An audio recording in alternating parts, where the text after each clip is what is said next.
Hi there. I want to share something really important with you today. Maybe the most important message I've ever done a video about.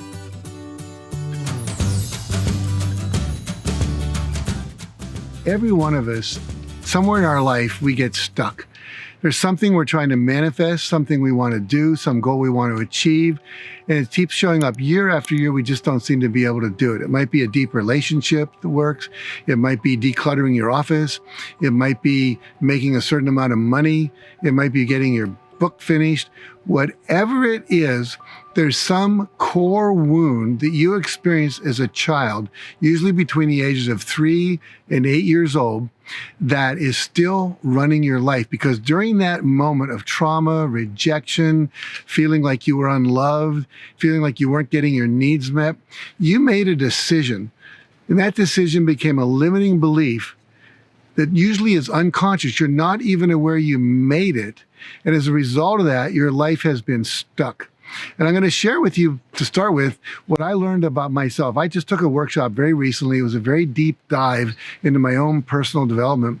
And I got in touch with 3 core wounds that here I was, 75 years old. And this was just several weeks ago. That what happened was I got in touch with 3 things that I decided when I was a child and kind of beginning to be like 12, 13, 14 years old, that still were running my life. Kind of shocking when you think about it, given how much success I've had. But I'm going to share those with you. And then I'm going to show you a technique. I'm going to talk about a technique that I'm going to give you free access to allow you to identify what some of those wounds are for you and how to release them. So in my own life, my first wound was when I was a baby. And this was like in the DNA of me, pre-verbal. When I would cry, my parents would put me in the car because my dad would not like to hear my crying. So out of the apartment, into the car, and my dad would want my mother to come back. And so I'd be in the car crying, no one answering. Whether I was hungry or needed my diaper changed or just needed to be held, wasn't happening. And the decision I made at that time was, I'm not worthy of love. I'm not worthy of love. If I was worthy of love, obviously my parents would respond to me, but they weren't. And as a child, we never think it's their fault. We think it's our fault. There's something wrong with me. And because I decided I wasn't worthy of love and I couldn't ask for what I want because when I did, no one responded, I then created several strategies for living my life that were in a lot of ways self-destructive. Number one, if I can't get what I need naturally, I've got to manipulate for it. So I've got to prove I'm worthy. So I spent the entire life proving I'm worthy. When you write over 200 books, do you think you could say to the world, am I worthy enough now? I've written over 100 forwards to books, offered literally thousands of radio and television shows. I have a resume that's 81 pages thick, all saying I'm worthy of love. I worked too hard. I traveled too much. I wasn't there for my wife, my second wife. And the reality was my kids didn't get the dad they needed because I was out proving to the world that I was worthy. And yet I was passing on that same wound to my children because they weren't getting the love they needed and could come up with the same decisions. Now, the second thing that happened to me was when I was about 9, 10 years old, I wanted to go to a movie. My dad didn't want me to go. I snuck out of the house. I went to the movie. He came and got me, took me home, and he literally whipped my butt with a hairbrush until it was like red. And I refused to cry. I refused to give him the satisfaction that I was going to cry. And so I made a decision, you can't make me cry. And for about 60 plus years, I would never cry. Now, what did that mean? I was never vulnerable. I was never able to just be honest and admit that I was afraid, that I was lonely, that I was scared. And that means no intimacy in life. And so I had to really, really learn that that was killing me. And it was creating pressure in my body, tension in my jaw, tension in my shoulders, and all that kind of stuff.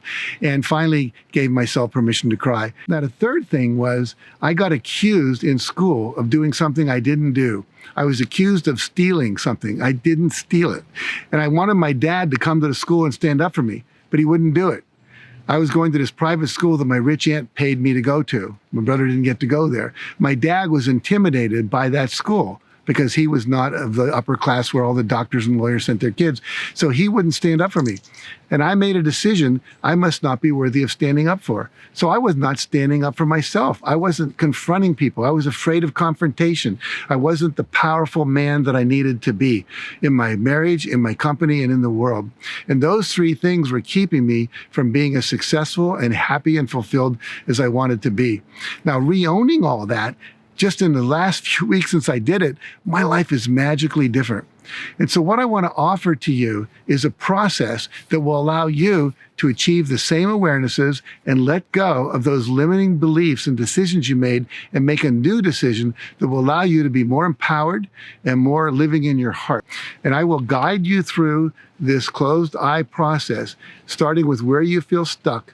And then we're going to take you through some body awareness and take you back to the earliest time that you can remember. And you're going to actually find out where that decision was made. And we're going to actually heal that decision and allow you to make a new decision. And it's so easy, but so powerful. 99.7% of all people that I do this with claim that they had a miraculous experience. I just did a little beta test of this thing with about 20 people, 2 different times a couple weeks ago. And everybody said it was one of the most powerful things they ever did. They were telling all their friends, telling Patty Aubrey, telling me, sending me emails, etc. So this is available to you. It's a gift from me to you because I feel so excited to be living this new, full-hearted, powerful life that I'm living that I can't not share it with you, and I want to share it with you. So basically, I would love you to just click on the link below. It'll take you to a page. It's really profound and powerful. So this is my gift to you.